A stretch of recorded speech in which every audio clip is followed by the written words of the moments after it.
Rudra teleport होकर कामरा के साथ उस गुफा के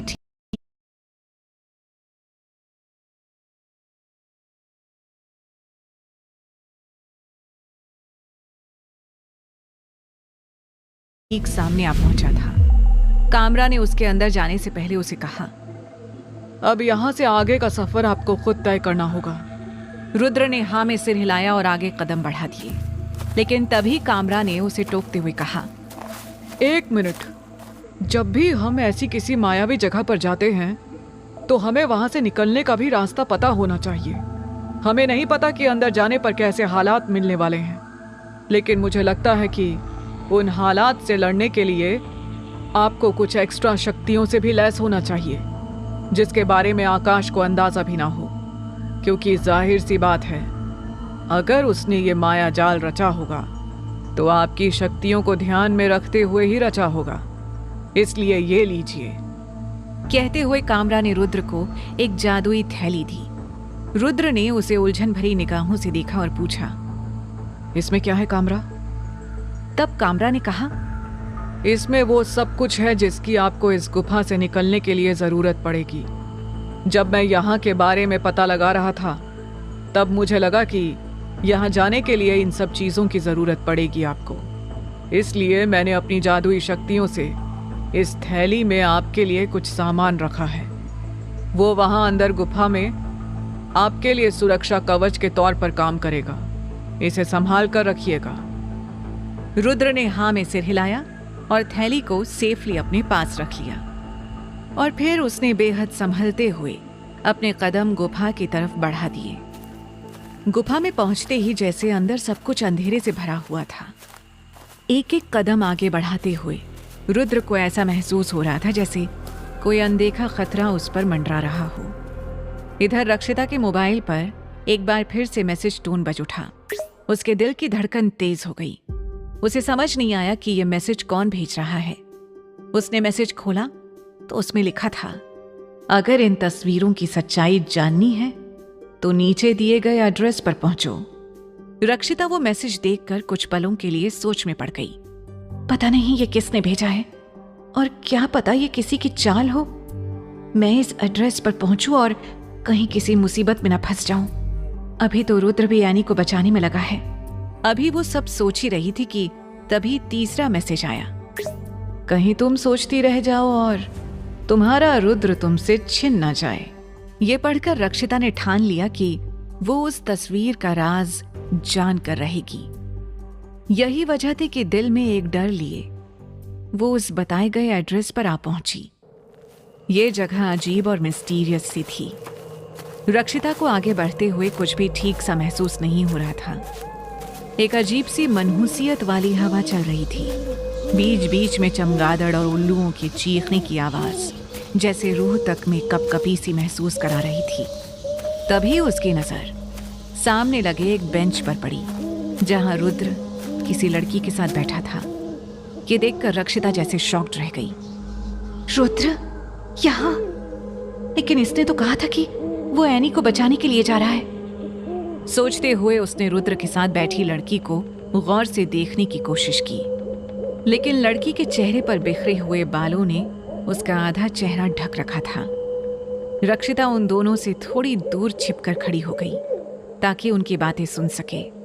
तभी एक जानी पहचानी आवाज उसके कानों में गूंजी, अब तो तुम्हें सारी सच्चाई समझ आ रही है ना रक्षिता? वो स्मृति की आवाज थी, जिसमें एक ठंडी हंसी घुली हुई थी। वो उसकी तरफ धीरे धीरे बढ़ी। उसके मुस्कान में एक अजीब सी शैतानी चमक थी। पहले मैं, फिर तुम, और अब ये तीसरी? स्मृति ने एक तंज भरी मुस्कान के साथ कहा। रक्षिता की आंखें हैरानी से चौड़ी हो गईं। उसने खुद से कहा, ये सच नहीं हो सकता। रक्षिता एक पल के लिए खामोश खड़ी रही, लेकिन फिर उसने खुद पर काबू करने की कोशिश की और फिर उसने स्मृति को चैलेंज करते हुए कहा, अगर तुम सच कह रही हो तो मुझे पक्का सबूत चाहिए। ये सब भ्रम भी तो हो सकता है। स्मृति ने उसकी बात सुनकर एक शैतानी मुस्कान के साथ सिर हिलाया और कहा, सबूत चाहिए तुम्हें? तुम्हें वो भी मिलेगा, लेकिन अभी जो तुम अपनी आंखों से सब देख रही हो तब भी तुम्हें यकीन नहीं, तो मैं तुम्हें इससे भी बड़ा सबूत ला कर दूंगी। और फिर एक बात बताओ, जब तुम्हारे पास सब कुछ सामने होगा तब क्या तुम इस सच का सामना कर पाओगी? इससे पहले कि रक्षिता कुछ और पूछ पाती, स्मृति एक शैतानी हंसी के साथ गायब हो गई। रक्षिता वहीं खड़ी रह गई।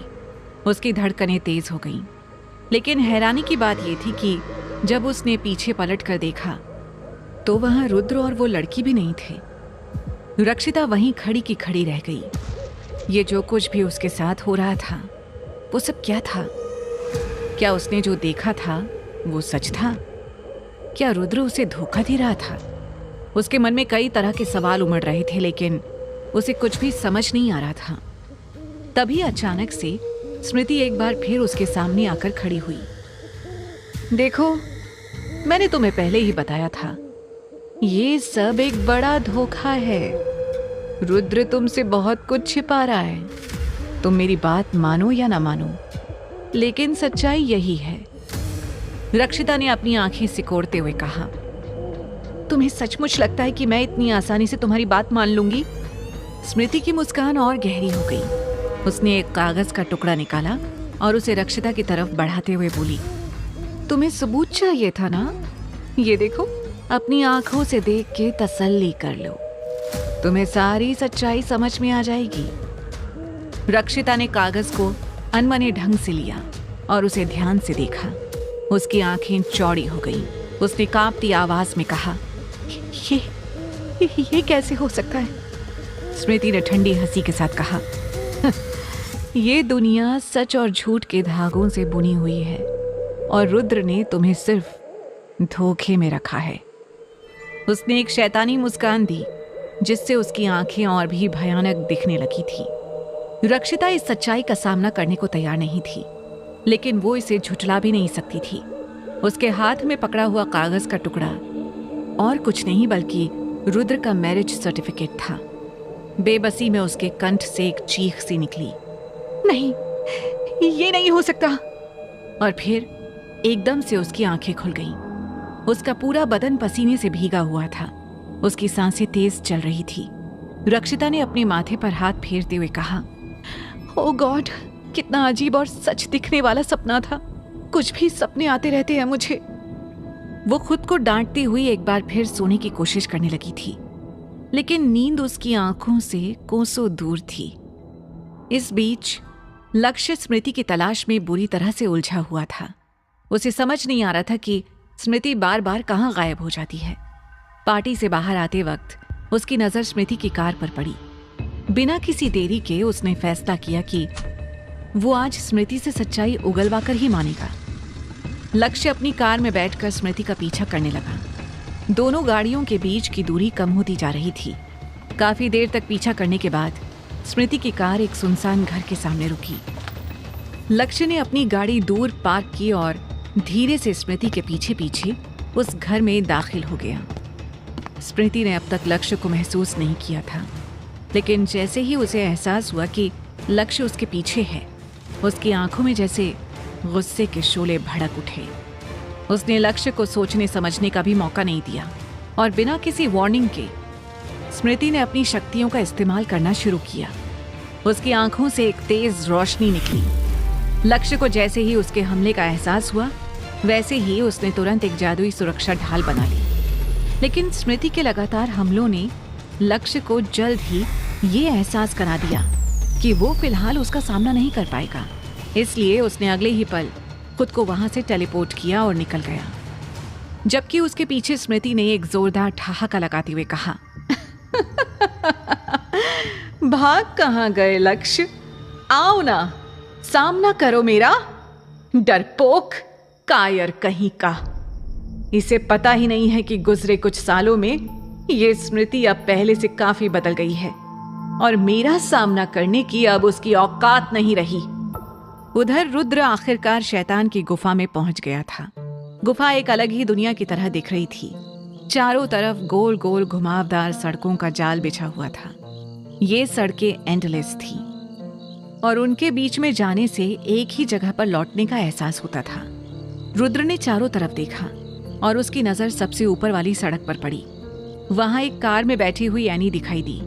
रुद्र का दिल तेजी से धड़कने लगा। एनी! उसने जोर से चिल्लाकर एनी को पुकारा, लेकिन एनी ने उसकी आवाज नहीं सुनी। उसकी आंखें अजीब तरीके से खाली थीं, जैसे वो किसी और दुनिया में खोई हुई हो। रुद्र ने समझने की कोशिश की कि वो इन गोल गोल सड़कों के जाल से एनी तक कैसे पहुंचेगा। वो उस रास्ते पर चलना शुरू कर चुका था, लेकिन ये रास्ते असली नहीं थे। वो किसी भ्रम का हिस्सा थे, और जितना वो चलता जाता वापस घूमकर उसी जगह पर आ पहुंचता था। रुद्र ने इन रास्तों के बारे में सोचते हुए खुद से सवाल किया। शायद एनी टेलीपैथी के जरिए इसी रास्ते के बारे में बता रही थी। ये जगह वाकई एक एंडलेस लूप की तरह काम कर रही है। मुझे यहाँ से बाहर निकलने के लिए कोई दूसरा सही तरीका ढूंढना होगा, वरना एनी की तरह मैं भी कहीं हमेशा के लिए यहीं फंस कर न रह जाऊं।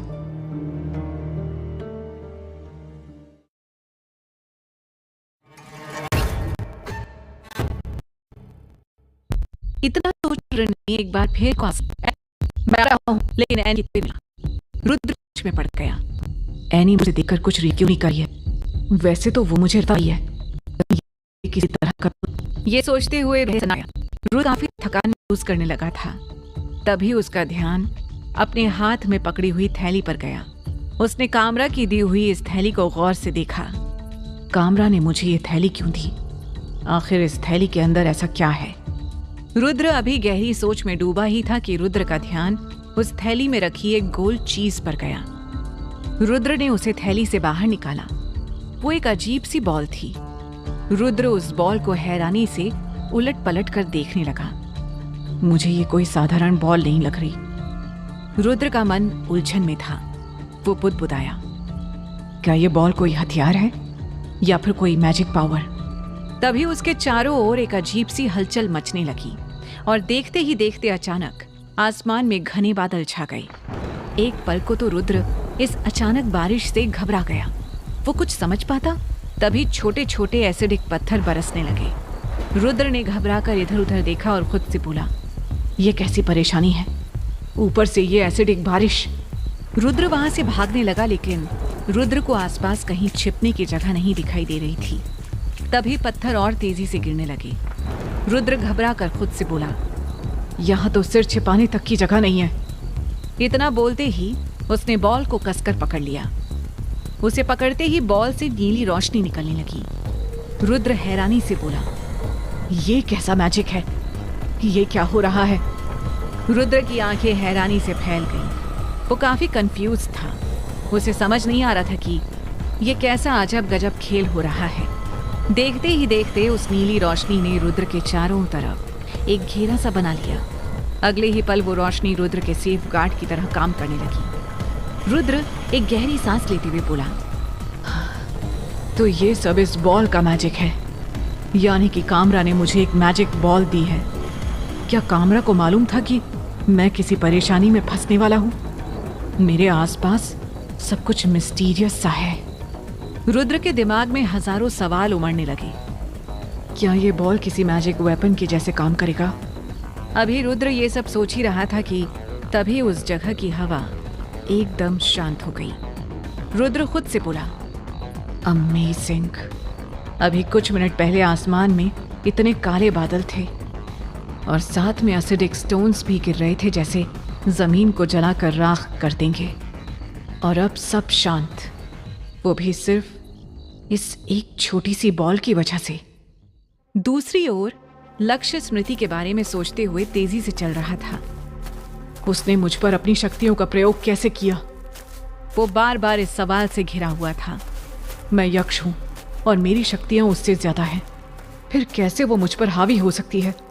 माना स्मृति एक यक्षिणी है और उसके पास भी पावर्स हैं, लेकिन मैं खुद भी एक यक्ष हूं। क्या स्मृति की पावर्स मुझसे भी बड़ी हो सकती हैं? आखिर चक्कर क्या है? लक्ष्य का मन बेचैन था। स्मृति ने जो किया था उससे साफ था कि वो कोई बड़ा खेल खेल रही है। लक्ष्य खुद से ही सवाल और खुद से ही जवाब कर रहा था। क्या वो रुद्र तक पहुंचने की कोशिश कर रही है, या फिर उसके पीछे कुछ और बड़ा प्लान है? कहीं स्मृति आकाश के साथ मिलकर फिर कोई नई कॉन्स्पिरेसी तो नहीं कर रही? लक्ष्य को अब समझ आने लगा था कि स्मृति एक बड़ी साजिश का हिस्सा है, लेकिन साजिश क्या थी ये अभी तक साफ नहीं था। अगर स्मृति ने मुझ पर अपनी पावर्स का यूज किया है तो इसका मतलब है कि वो मुझसे कुछ छिपा रही है। एक तरफ लक्ष्य परेशान था तो दूसरी तरफ रक्षिता अपने मन में हो रही उथल पुथल का सामना कर रही थी।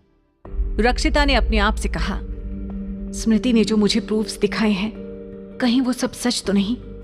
मुझे समझ में नहीं आ रहा है कि किस पर भरोसा करूं और किस पर नहीं। एक तरफ मेरा दिल रुद्र की बेवफाई मानने को तैयार नहीं है तो दूसरी तरफ बार बार मेरा मन मुझसे सवाल करता है कि क्या स्मृति सच बोल रही है, कहीं वो मुझे अपने जाल में तो नहीं फंसा रही। रक्षिता के मन में लगातार सवाल उठ रहे थे। वो जानती थी कि अगर वो सही समय पर सही फैसला नहीं लेगी तो वो खुद भी इस जाल का शिकार हो सकती है।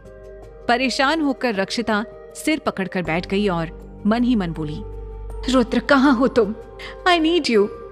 इधर रक्षिता रुद्र को याद कर रही थी तो दूसरी तरफ रुद्र बॉल को घूरते हुए देख रहा था। उसने ध्यान से देखा कि बॉल में कुछ उभरी हुई लाइंस थी जो एक पैटर्न बना रही थी। रुद्र शॉक्ड था। उसने धीरे धीरे अपने आप से कहा, ये पैटर्न कुछ जाने पहचाने से लग रहे हैं, जैसे किसी पुरानी ट्रीटेड सिंबल्स। क्या ये कोई ओल्ड मैजिक पावर है? रुद्र अभी भी बॉल को बहुत ध्यान से देख रहा था। वो अपने आप से बोला, इसका मतलब मैं किसी गहरी साजिश में फंस चुका हूं और इस बॉल का मेरे पास होना भी कोई गहरा राज है। तभी आसमान फिर से गरज उठा और छोटे छोटे एसिडिक पत्थरों की बारिश फिर से शुरू हो गई। इस बार ये पत्थर और भी खतरनाक थे और उनके गिरने से चारों ओर आग की लपटें उठने लगी। रुद्र ने इधर उधर देखा और डर कर अपने आप से बोला, मुझे यहाँ से जल्दी निकलना होगा। दूसरी तरफ रक्षिता का दिल घबरा रहा था। वो रुद्र से कांटेक्ट करने की कोशिश कर रही थी, लेकिन रुद्र का नंबर आउट ऑफ रीच था। परेशान रक्षिता खिड़की के सहारे बैठ गई और बुदबुदाते हुए कहा, रुद्र तुम मुझे कभी कभी इतनी दूर क्यों महसूस होते हो? काश तुमने मुझे बताया होता कि तुम एनी को ढूंढने कहाँ जा रहे हो। परेशानी में डूबी रक्षिता की आंखें भारी हो गईं। हवा में बाहर हल्की सी ठंडक थी जो खिड़की से आते हुए उसके चेहरे को छू रही थी। उसके दिल की धड़कनें उसकी चिंता को और भी गहरा कर रही थी। उसके दिमाग और दिल थक चुके थे। इसी बीच उसकी कब आंख लग गई उसे पता ही नहीं चला। कुछ देर बाद रक्षिता को अपने गालों पर कुछ नरम नरम सा एहसास हुआ। उसने आंखें बंद करे हुए ही हल्के हल्के मुस्कुराया और बोली, हटो, क्या कर रहे हो? पहले परेशान करते हो और फिर प्यार जताते हो। रक्षिता बंद आंखों में इस तरह से बातें कर रही थी मानो उसे मालूम हो कि कौन छू रहा है। फिर उसने धीरे धीरे आंखें खोली और शर्मा कर कहा, मुझे तो मालूम था कि तुम ही हो रुद्र। इसके बाद फिर रुद्र के गले लग गई और अगले ही पल रक्षिता सुबकने लगी। जाओ, मैं तुमसे बात नहीं करती।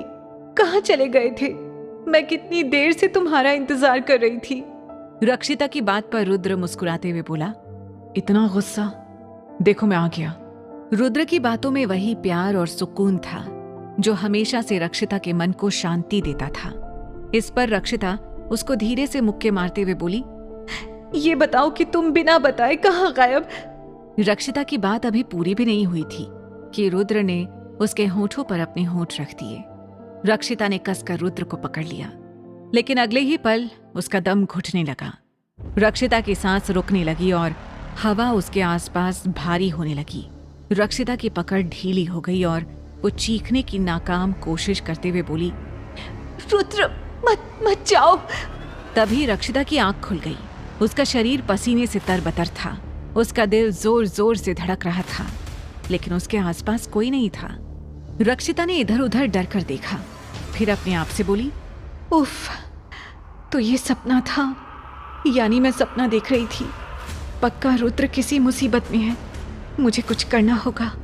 एक तरफ रक्षिता रुद्र के लिए परेशान हो रही थी और दूसरी तरफ रुद्र खुद को प्रोटेक्ट करने की कोशिश कर रहा था।